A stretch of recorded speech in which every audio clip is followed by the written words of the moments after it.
to go solo or go with some other people. That's the problem, or that's the challenge.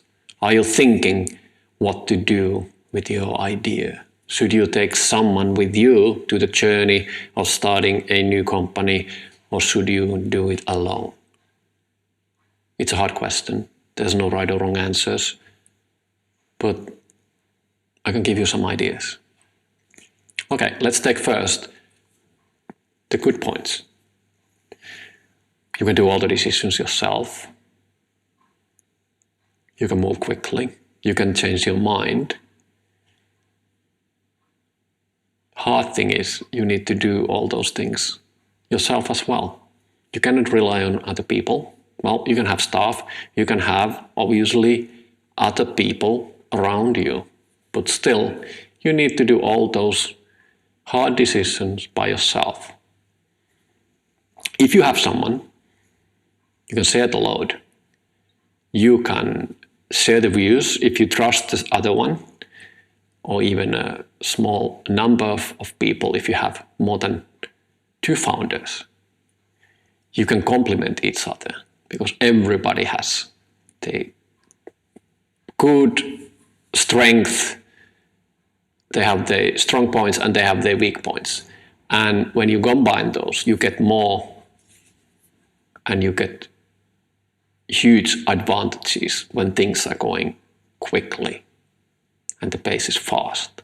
And this is what startups, growth companies are about.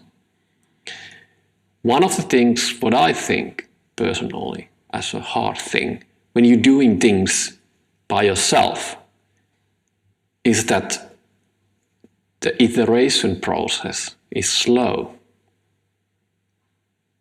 It's hard to argue with yourself. It's hard to get feedback. It's hard to make decisions as well. You can easily convince yourself that this is the best idea or this is the greatest thing ever in the moment now. But what if you go back to that idea which you had, the most awesome, the greatest idea ever last week? Is it still good? Is it still as good? Is it still amazing? Often, at least in my case, I could improve. I can see that there are things which are not so great. Maybe have already evolved. Maybe have more experience now, just even after 1 week. Or there's something which has changed my perspective on those things. If I would have had someone to talk with, someone who could actually see it from the different angle. Because when you thinking things, figuring things out, coming up with ideas, you're bound within your own experiences. You're bound within your own thinking.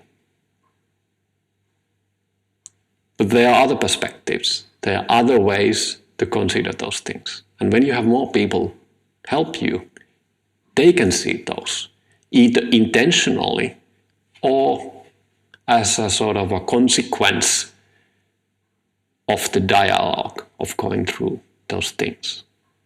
You have to convince them they're not really seeing your point, or they just don't like what you're saying, or they don't think that is good enough. And all those things are improving, deepening the understanding and the perspective on the matter. And this is something you're missing if you don't have a partner in your business. But there are also other points why I think it might be even a good idea to go alone, if the other option is to go with someone you don't really know, or that is not exactly perfect match. If you always have to convince the other party of your good ideas, or the ideas, or you need to push things, convince, and most of the time goes to arguing and selling things, then you focusing internally and not focusing on external activities, building the company, materializing the vision.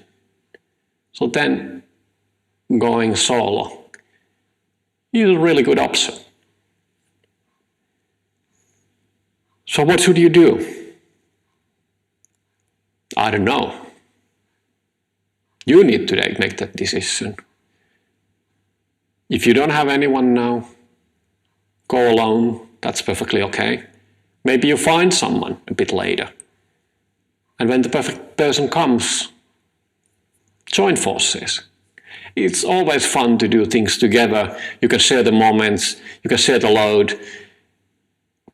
You can do more if you aligned in the mission. Good luck with your startup. And let me know how it goes, or let me know if you completely disagree or agree, or what did I miss. Just leave your comments. And please subscribe as well if you like and think that I'm making sense.